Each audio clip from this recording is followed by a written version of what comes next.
नियोजित शिक्षक लगातार अपने हक की लड़ाई लड़ते हुए आ रहे हैं। अब इनको सक्षमता परीक्षा देना पड़ेगा और अगर वो फेल होते हैं तो नियोजित शिक्षक भी नहीं रह पाएंगे और इस बार एग्ज़ाम जो है ऑनलाइन मोड में होगा। तो आप कहीं ना कहीं अंदाज़ा लगा सकते हैं कि राजकर्मी के दर्जे के लिए क्या कुछ इनको करना पड़ रहा है। इसी बीच में हम बात करने के लिए आ चुके हैं माली विधायक संदीप सौरभ सर के साथ। देखिए सर, हमेशा जो नियोजित शिक्षक हैं या फिर शिक्षक हैं, हमेशा उनकी बात उठाते रहते हैं। इनसे ही हम जुड़ते हैं और हम जानते हैं क्या कुछ इनका कहना है। सर, लगातार नियोजित शिक्षक राजकर्मी के दर्जे के लिए अपने हक की लड़ाई लड़ते हुए आए हैं। पहले तो डेट बढ़ाया गया, ये 2023 में ही होने वाला था, फिर 24 हुआ, उसके बाद एग्ज़ाम की बात आ गई। एग्ज़ाम की बात आई तो सक्षमता परीक्षा अगर आप फेल कर गए तो ना आप नियोजित शिक्षक रहिएगा ना ही शिक्षक रहिएगा। वहीं दूसरी तरफ बात ये भी आ रही है कि अगर आप कोई संघ में ज्वाइन करते हैं और 13 तारीख को, माफ़ कीजिएगा, 13 तारीख को विधानसभा का घेराव करते हैं तो आप पे केस हो जाएगा। तो कहीं ना कहीं शिक्षक को दबाया जा रहा है ये सब करके। क्या करें, ना ढंग से निगल सकते हैं ना उगल सकते। इस बीच में आप जिस तरह से साथ देते हैं शिक्षकों का, तो इस बार कैसे साथ दीजिएगा? देखिए, हम तो साथ में हैं ही और जो फैसला हुआ है अभी, जहाँ पे निर्णय लिया गया है कि अब प्रोटेस्ट होगा, वहाँ पे भी हम थे। हमने मीटिंग बुलाई थी शिक्षक संगठनों की और वहाँ पे निर्णय लिया गया था। देखिए, बिहार के युवा जिस तरह से महसूस करते हैं कि 17 साल और 17 महीने में फ़र्क है, एनडीए का 17 साल, महागठबंधन का 17 महीना, उसमें फ़र्क है। उसी तरीके से बिहार के सारे नियोजित शिक्षक भी ये महसूस करते हैं कि 17 साल और 17 महीने में फ़र्क है। पहले जब एनडीए की सरकार थी, इन लोगों ने कहा कि भगवान भी धरती पर आएगा तो नहीं होगा राज्यकर्मी। हम लोग सरकार में आए, महागठबंधन की सरकार बनी और राज्यकर्मी का घोषणा मुख्यमंत्री जी को करना पड़ा। और फिर से जैसे ही सरकार पलटी तो पिछली बार जहां मुख्यमंत्री ने कहा था कि सबको राज्यकर्मी का दर्जा दे देंगे और मामूली सी परीक्षा होगी, उसमें कोई फेल नहीं करेगा, सबका हो जाएगा काम, अब हम देख रहे हैं कि नया फैसला क्या लिया गया है कि सभी को राज्यकर्मी की दर्जा के लिए परीक्षा देनी होगी। अगर आप परीक्षा नहीं दे पाते हैं, आपकी तबीयत खराब हो जाती है या कोई और कारण से आप परीक्षा नहीं देते हैं, तब आपकी नौकरी चली जाएगी। पहले कहा गया था कि नियोजित कर्मी हैं, अगर सक्षमता परीक्षा में पास नहीं करेंगे तो वो नियोजित कर्मी ही रहेंगे, उनकी नौकरी यथावत बनी रहेगी।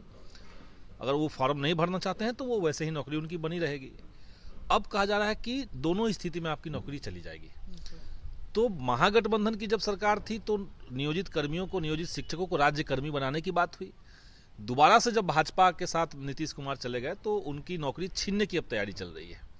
तो एक तरफ नौकरी देने वाली, राज्यकर्मी की घोषणा करने वाली सरकार थी और अब नौकरी छीनने वाली सरकार आ गई है। तो ये फर्क बिहार के नियोजित शिक्षक समझ रहे हैं। जहां तक अपर मुख्य सचिव के पाठक के इस फैसले की बात है, जहां पे उन्होंने 4 विभाग के 4 अधिकारियों को, 4 आईएएस अधिकारियों को उन्होंने बैठाया और ये फैसला ले लिया आनन फानन में।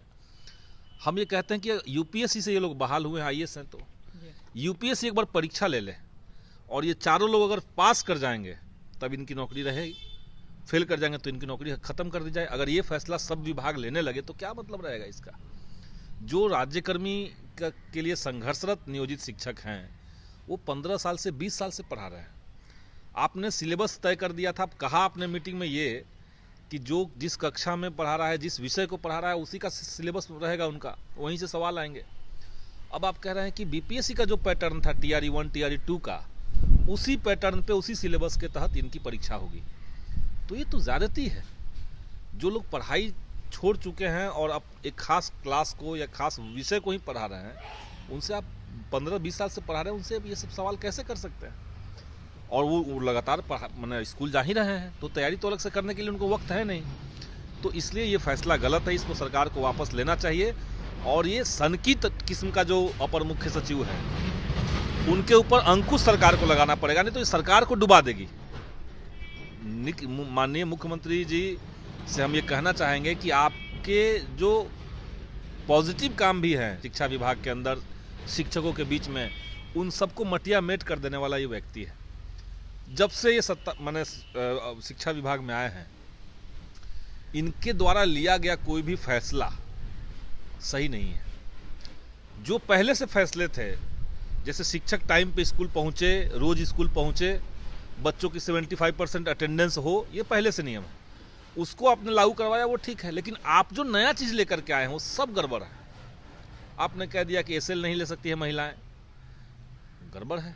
आपने कह दिया कि संगठन से नहीं जुड़ सकते हैं टीचर। आप कह दिए कि शिक्षक जो है वो सरकार की किसी नीति या विभाग की किसी नीति के खिलाफ कुछ बोल नहीं सकता है, कोई आलोचना नहीं कर सकता है, सब गड़बड़ है। और उसी तरीके से सक्षमता परीक्षा को अनिवार्य कर देना ये सरासर गलत है।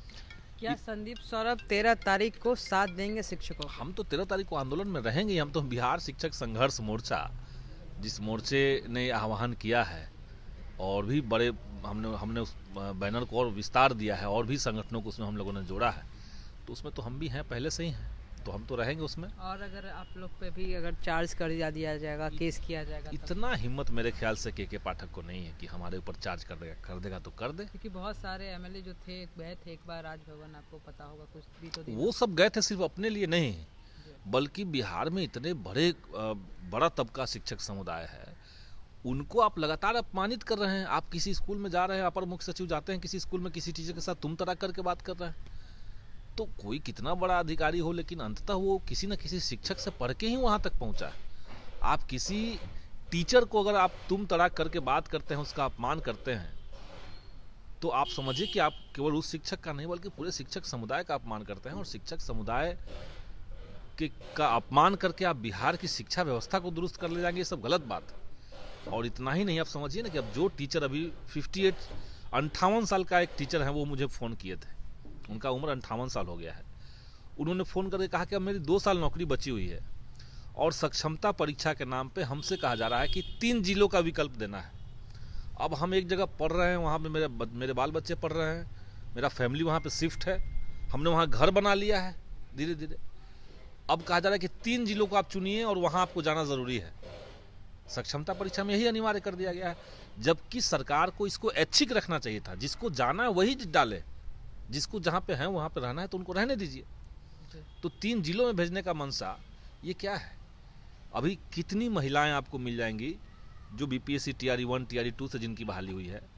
बक्सर की महिला है, पूर्णिया भेज दिया गया है, पूर्णिया की महिला है, रोहतास भेज दिया गया है, पटना की महिला को भागलपुर भेज दिया गया है, दरभंगा की महिला को पटना भेज दिया गया है, पटना ग्रामीण इलाकों में। तो ये सब तो गलत है ना। आप उनके घर से अगर नज़दीक रह कर वो पढ़ाते तो अपना परिवार, अपना सामाजिक जिंदगी भी चलाते, पढ़ाते भी अच्छे से मन से। अब जाने आने में ही 3 घंटा लग रहा है। बनवा रहे हैं कि आर्मी की तरह अलग अलग बॉर्डर। ये किसी को टॉर्चर किया जा रहा है। ये बने शिक्षकों को ये बताया जा रहा है कि हम तुम पे एहसान कर रहे हैं। ये अपर मुख्य सचिव कहना चाह रहे हैं तुम्हारी काबिलियत नहीं है, तुम्हारी काबिलियत नहीं, हम तुम पे एहसान कर, जब चाहेंगे तुमको यहाँ से उठा के वहाँ फेंक देंगे, जब चाहेंगे तुम्हारे साथ तुम्हारे ऊपर कार्रवाई कर देंगे, तुम्हारी नौकरी छीन लेंगे। ये अप्रोच नहीं होना चाहिए। तो देखिए 13 तारीख को साफ तौर पे आपको देखने के लिए मिलेगा कि 13 तारीख को विधानसभा का घेराव होने वाला है और माननीय विधायक संदीप सौरभ सर भी साथ देंगे। और अब देखना रहेगा कि शिक्षक, जिस तरह से बोला गया है कि केस कर दिया जाएगा, जो नियोजित शिक्षक है उनको हटा दिया जाएगा, तो कहीं ना कहीं देखना रहेगा कि 13 तारीख का दिन किस तरह का रहता है। बने रहे कोशिश न्यूज़ के साथ, मैं काजल सर्वेश।